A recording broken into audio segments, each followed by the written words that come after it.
じゃあお前一人残るつもりか。よし行くぞ。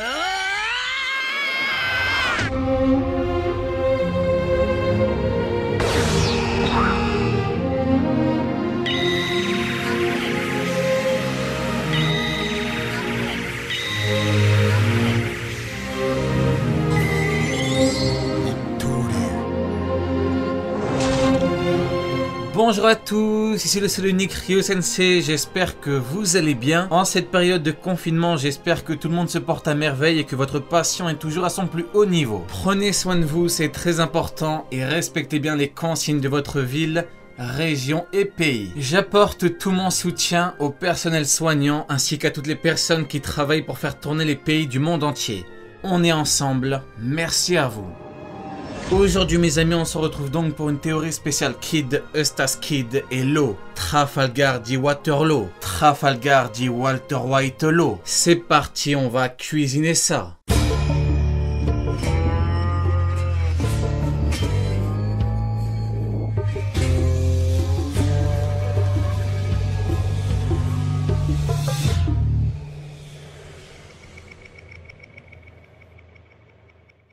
Kid est originaire de South Blue. C'est le capitaine de l'équipage de Kid, c'est une supernova comme Luffy, et il a mangé un fruit du démon. Ce qu'il faut savoir sur Kid, c'est que sa première prime était de 315 millions de berries, ce qui faisait d'elle la prime la plus élevée parmi toutes les primes des supernovas. Kid a comme second killer qui est un puissant guerrier sur qui son capitaine peut compter. Mine de rien, Kid s'approche grandement du niveau de Zoro. On a pu le remarquer durant l'arc Wano Kuni, même si Zoro n'avait pas toutes ses lames, et bien on a pu remarquer la grande puissance de killer qui a mis en galère Zoro, le second de la plus puissante supernova, Luffy. Kid est en conflit avec Big Mom. En effet, il s'en est près des navires de ses flottes et il a attaqué l'un de ses commandants. Bon, déjà pour s'en prendre à un Yonko, il faut soit être totalement fou, soit posséder une assez bonne puissance, ce qui est bien sûr le cas de Kid, même si Big Mom pourrait l'écraser tranquillement comme ça, sans forcer. Kid est réellement un rival de Luffy parce qu'il veut trouver le One Piece et devenir le roi des pirates. Par conséquent, Kid veut toujours devenir de plus en plus puissant, et ce pour atteindre le sommet. Si je dis ça, c'est pour accentuer le fait que Kid va devenir de plus en plus puissant parce que Kid doit devenir de plus en plus puissant. Kid a beaucoup de respect pour Luffy parce que ce dernier a allumé un Tenryubito. Et en même temps, je ne sais pas ce que vous en pensez, mais pour moi, c'est quand même le minimum. Luffy est parti devant un Tenryubito et lui a boum! Il lui a envoyé une patate de l'espace, mais un coup!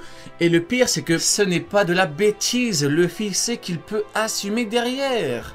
Oui, même s'il s'est fait allumer. Mais bon. Kaido nous a tranquillement donné une énorme information sur Kid. Ce dernier possède le Haki des rois. Ici, stop, on fait un petit focus sur le Haki des rois. On sait que le Haki des rois est un pouvoir mystérieux, mystique, d'une puissance colossale qui a permis à Shanks, entre autres, de se hisser au sommet de la piraterie mondiale. En sachant ça, bien sûr, on peut d'ores et déjà affirmer que Kid, rien que de par son Haki des rois, rien qu'avec son Haki des rois, il va devenir monstrueusement puissant. C'est un fait, ce n'est même pas théorique. On peut le dire haut et fort. Ce petit rouquin va devenir monstrueusement puissant grâce à son Haki des rois. Le Haki des rois, mais quelle puissance! Bien, maintenant on va parler de la nouvelle puissance de Kid pour vaincre un Yonko. À Wano Kuni, on a deux Yonko, Kaido et Big Mom. Comme dit plus tôt, Eustace Kid est en conflit avec Big Mom, mais également Kaido. En effet, Kaido a démonté comme jamais Kid. Il l'a enfermé, tout ça, du coup Kid veut se venger. Kid doit donc avoir assez de puissance pour vaincre Yonko, ou au moins lui faire assez de mal pour le mettre en galère. Et justement, moi je sais comment est-ce que Kid peut atteindre cette puissance. Écoutez bien, cette puissance lui sera accordée grâce à la totale exploitation de son fruit.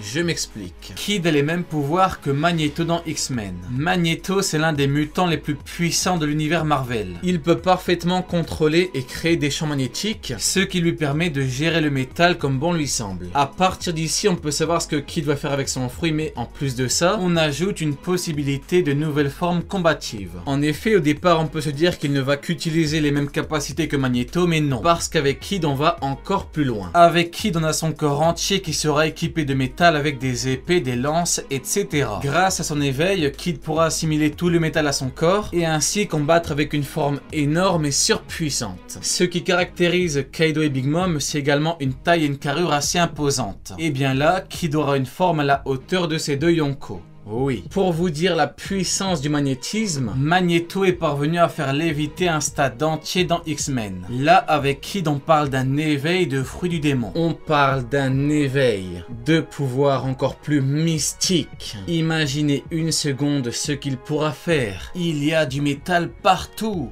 Partout! Kid, c'est comme dit plus tôt le rival de Luffy, et Luffy c'est Bundeman, Tankman, Snakeman. Comment est-ce que Kid peut ne serait-ce que manger à sa table? C'est impossible! Actuellement, il ne peut même pas lui servir de l'eau.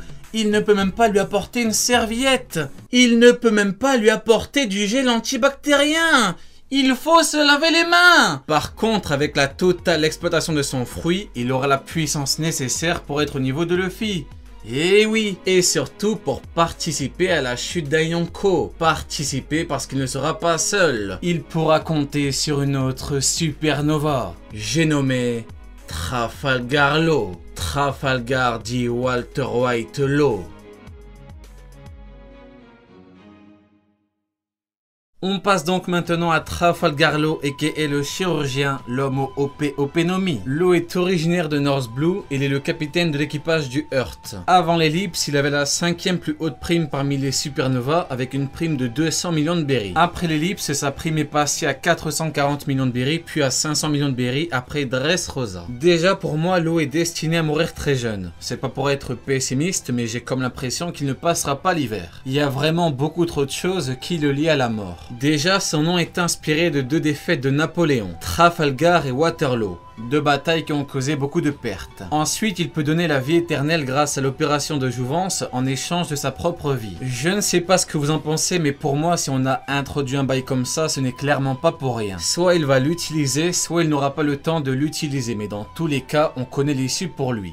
On connaît l'issue pour Law. Sa lame Kikoku est une lame maudite. Il s'est fait tatouer Death sur les doigts et un daron de 40 ans en pantacourt a vidé son chargeur sur lui. Soyons honnêtes, Law ne va pas tarder à y passer. Mais bon, on verra bien. En ce qui concerne sa puissance maintenant, c'est la même chose que pour Kid. Il veut devenir le roi des pirates, du coup forcément, il doit devenir de plus en plus puissant. À l'heure actuelle, Law est plus faible que Mingo, mais il est assez puissant pour allumer un vice-amiral. Il nous a montré ça en fumant Smoker sans mauvais jeu de mots et en découpant Vergo dans le plus grand des calmes. Quoique, dans le plus grand des calmes, ce n'est pas une expression très appropriée parce que Vergo lui a bim bim bim mis de gros coups de bambou. Et d'ailleurs, c'est quand même assez humiliant de se faire taper par un mec qui ne sait même pas manger. Mais enfin, on lui pardonne pour son mode full haki. Law est donc plus puissant que Smoker et de même niveau que Vergo. En ce qui concerne les supernovas maintenant, on a clairement le schéma du Luffy plus puissant que Kid, plus puissant que Law. Alors oui, je sais que beaucoup aiment énormément Law et qu'il est difficile de se dire qu'il est inférieur au petit rouquin frère de Captain Crochet, mais bon, c'est comme ça. Par contre, il faut se demander comment est-ce qu'il peut rattraper son retard. En face, on a Luffy et Kid avec un futur éveil ainsi qu'une nouvelle puissance magistrale. Pour Law, ça va se jouer au niveau de sa room.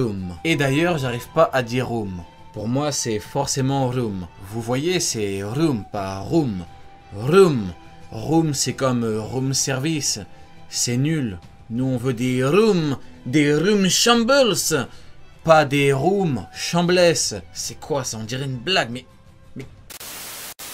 Avec sa room, Trafalgar Law a le contrôle quasi total d'une surface qui ne cesse de s'agrandir au fil des arcs. Maintenant, au lieu de simplement faire des déplacements ou faire le boucher à tout découper, Law va pouvoir faire en sorte d'utiliser ses pouvoirs sur son propre corps. Je m'explique. L'utilité de ces rooms, ce sont les déplacements et le fait d'affecter directement le corps des adversaires. Maintenant, imagine un peu que Law soit capable d'utiliser de nouveaux pouvoirs directement sur son propre corps à lui. Bon, malheureusement, je ne peux pas dire de quoi est-ce qu'il s'agit avec précision parce que c'est comme pour le Bundeman de Luffy. Près Dressrosa, on pouvait théoriser la forme, mais en ce qui concerne le fait de donner des précisions sur ses capacités et son physique, c'était compliqué. Par contre, en prenant en compte le fait que Luffy parvient à avoir de nouvelles formes juste avec son fruit et son haki, on peut affirmer que Trafalgar Law pourra augmenter considérablement la puissance de son corps également avec son fruit. Et on aura donc le trio de tête des supernovas avec de nouvelles puissances et de quoi faire très mal au Yonko. Dans le chapitre 667, Law a proposé une alliance à Luffy. Dans le chapitre 668, Luffy a accepté cette alliance. Aujourd'hui, l'alliance s'agrandit et le trio de tête des supernovas s'apprête à marquer l'histoire à tout jamais.